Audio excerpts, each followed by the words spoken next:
예, 이번에는 음주운전을 세 번째 했을 경우입니다. 음주운전을 세 번째 하시는 분 같은 경우에는 습관적으로 많이 운전하시는 경우가 많이 있습니다. 본인이 의도하진 않았는데 술을 드셨을 때 이성적인 판단이 계속 흐려지시는 것 같아요. 본인이 의도한 바가 아닌데 나도 모르게 술을 드시고 음주운전을 하게 되었다. 이런 말씀을 하시는 분들이 많이 계시기 때문에 여러분들께서 정말로 한 번은 모르겠지만 2회, 3회 되실 때는 본인들에 대해서 음주 습관에 대해서 한번 점검을 한번 해보시는 것이 맞지 않을까 생각됩니다. 자, 이번엔 지금 음주운전 세 번째인 경우입니다. 세 번째 어떤 처벌이 내려지는 것인지에 대해서는 과거 2회째 어떤 형을 선고받았는지가 중요합니다. 만약에 2회째 여러분들께서 집행유예를 선고받으신 경우라면 직전 전과가 집행유예가 되잖아요. 그 경우에는 실형이 선고될 가능성이 매우 높습니다. 실형을 살아야 되는데 그 형이 집행을 유예해줬다. 이것은 법원 입장에서 봤을 때는 선처를 해준 거예요. 그런데 선처를 한번 해줬는데, 즉 집행유예를 한번 해줬는데 다시 또 음주운전을 범하게 되는 거죠. 그러니까 법원 입장에서는 선처를 다시 해줄 수는 없다. 이번에는 실형을 선고해야 된다라고 볼 가능성이 매우 높습니다. 그렇기 때문에 여러분들께서 만약에 직전에 집행유예를 선고받으셨다면 이번에는 실형이 선고될 가능성이 매우 높다는 점을 유념하시고 굉장히 신중하게 대처를 잘 하셔야 됩니다. 그렇다면 무조건 실형이냐? 이건 아닙니다. 무조건 실형이 선고되는 것은 아니지만은 직전 전과를 언제 범했느냐? 1년 전, 2년 전? 아니면 설마 집행유예 기간 도중? 집행유예 기간 도중에 다시 음주운전을 하셨다면은 사실상은 실형이 선고될 가능성이 매우 높고요. 그 다음에 종전 집행유예도 취소가 되겠죠. 집행유예 받으셨던 그 예를 들면 징역 6개월, 세 번째를 통해서 받게 되는 8개월, 10개월, 1년 이 두 가지가 동시에 살아나게 돼서 최소한 거의 1년 6개월 이상을 실형을 살 가능성이 매우 높겠습니다. 그렇지만은 종전 집행유예 기간이 경과되었고 음주운전 거리가 짧았다, 혈중 알코올 농도 수치가 매우 낮았다, 또는 여러 가지 가정 형편 모든 이런 사정들을 고려했을 때 법원에다가 호소를 해서 다시 재차 집행유예 같은 것들을 선고받을 수 있는 가능성은 열려 있습니다. 그렇지만 쉽지는 않죠. 그래서 상당하게 신중하게 접근해서 다시금 집행유예를 받을 수 있도록 또는 다시 벌금을 받을 수 있도록 노력을 한번 해볼 수가 있습니다.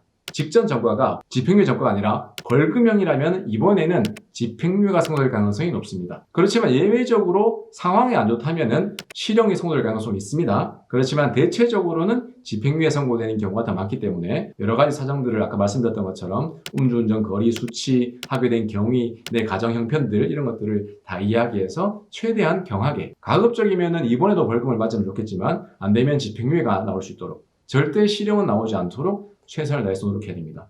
중요한 것은요. 만약에 여러분들이 직전 전과가 벌금형이라고 해서 이번의 것을 안일하게 그냥 대충 이렇게 여러분들께서 대응하신다면 법원에서 그런 느낌을 받는다면 실형에 손을 가능성이 매우 높습니다. 실제로 최근에 제가 담당하고 있는 사건도 2회째까지 벌금인데 3회째에 실형 6개월 선고받은 예가 있어요. 왜? 자기가 너무 안일하게 대처했대요. 법원에서 봤을 때는 이 사람이 지난번에 벌금형이라고 이번에 너무 가볍게 생각하네? 라는 인상을 준 거죠. 그렇기 때문에 여러분들이 3회째다, 직전에 벌금 전과를 하더라도 대체적으로는 집행유예가 많이 나오지만은 절대 실형에 선고되지 않도록 조심을 해야 된다. 그리고 집행유예가 나온다 하더라도 최소한도로 줄이고 가급적이면은 벌금형이 나오면 더 좋겠죠. 실질적으로 제가 수행한 사건들에 있어서도 3회째인데 0.165%로 뺑소니 상해까지 있었어요. 그 경우에 있어서 1심에서 집행유예가 나왔었는데 항소심에 제가 맡아가지고 벌금형으로 바꾼 경우가 있습니다. 또 하나는 세 번째인데 혈중 알코올 농도가 0.256이었어요. 거기서 1심에서 실형을 선고받고 오신 거예요. 그래서 이제 항소를 해가지고 여러 가지 사정들을 말씀드려가지고 항소심에서는 집행유예로 다시 선처를 받은 예도 있긴 있습니다. 자, 이번에 네 번째로 가보겠습니다. 역시 이 네 번째도 직전 전과가 제일 중요합니다. 네 번째이기 때문에 직전은 대부분 다 실형 또는 집행유예 가능성이 높아요. 세 번까지 벌금을 받는 경우가 많이 없으니까요. 그죠? 자, 특별한 사정이 없으면 또 실형에 선고할 가능성이 매우 높기 때문에 어떻게든지 간에 이 네 번째에서의 목표는 실형을 선고받지 않는 것이 주된 목표입니다. 여러 가지 사정들, 음주운전의 경위, 대리를 불렀는지, 술을 마신 양, 혈중 알코올 농도, 그 다음에 직전 음주운전과의 시간적인 1년, 2년, 3년 거리 이런 것들 여러 가지 모든 사정들을 종합해가지고 판사님한테 읍소를 해서 집행유예를 받는 것이 가장 중요하죠. 극히 외적으로는 벌금형을 선고받는 경우도 있긴 있지만은 대체적으로는 이 네 번째 이상 되게 되면은 정말로 실형을 선고받지 않는 것이 가장 목표가 되고요. 설사 실형이 나온다 하더라도 그렇다면은 그 실형의 형을 최소한도로 낮추는 것. 이것이 가장 중요할 것으로 보입니다. 예, 실제로 제가 이제 수행했던 사건들 중에 있어서는요, 예, 이 네 번째인 경우에 혈중 알코올 농도가 0.7% 정도 되는 높은 수치였음에도 불구하고 다행히 집행유예를 선고받은 경우가 있긴 있고요. 1심에서 네 번째입니다. 1심에서 실형을 선고받은 상태에서 항소를 해가지고 여러 가지 사정을 말씀드려서 2심에서 집행유예로 나온 사건도 있습니다. 수치가 높았음에도 불구하고요. 예, 그 다음에 1심에서 4회째 음주운전을 하게 되면서 교통사고를 일으켜가지고 치상까지 된 경우가 있었어요. 이런 경우에 종전에 집행유예 전과가 있는 세 번째는 집행유예 전과가 있었거든요. 예, 이런 사건에 있어서 여러 가지 사항들을 잘 말씀드려가지고 재차 집행유예가 나온 사건도 있긴 있습니다. 이렇게 이제 여러 가지 사건들을 이제 성문적으로 변호를 해드린 그런 예가 있습니다. 만약에 여러분들께서 종전에 세 번째 실형을 선고받았다. 그럼 이번에는 어떻게 될까요? 종전에 세 번째 실형을 선고받았기 때문에 이번에는 실형 또는 집행유예 벌금 가능성이 다 열려 있습니다. 왜냐하면 한 번 실형을 살았기 때문에 다음에는 무조건 실형, 이건 아닙니다. 실형이 나올 가능성도 있지만 한 번 무겁게 처벌받았기 때문에 이번에는 조금 선처해줘서 예외적으로 벌금형 또는 집행유예 또는 실형을 선고받는 경우가 있기 때문에 종전작고가 실형인 경우에도 최선을 다해서 경한 처벌을 받을 수 있도록 노력해야 됩니다.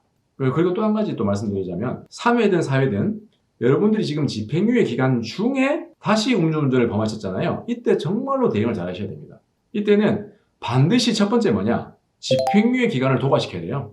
이번에 것은 실형을 면치 못한다 하더라도 반드시 그 전에 지금 있는 집행유예 기간을 도과시키는 게 중요해요. 왜냐면 이걸 도과시키게 되면은 최소한 세 번째 받았던 그것이 부활하는 거는 막을 수 있잖아요. 그렇죠? 그래서 여러분들 지금 집행유예 기간 중에 또다시 음주운전을 범한 사건이라면 반드시 가까운 이제 법률 조력과를 통해서 도움을 받으시면서 1차적으로는 최대한 재판을 또는 수사를 길게 가져가면서 종전 집행유예 기간을 도과시키는 것이 가장 급선무다. 경찰, 검찰, 1심, 2심, 3심까지 통틀어서 그 기간을 도과시키면 되기 때문에 반드시 1심, 2심, 3심까지 다 가셔야 되겠죠. 그죠? 그래서 혹시 여러분들이 포기하고 나 이제 어쩔 수 없이 살아야 돼. 이게 아니에요. 도움을 받으셔가지고 종전 집행유예 전과를 반드시 도과시킬 수 있도록 하셔야 되기 때문에 이 점을 유의하시면 되겠습니다.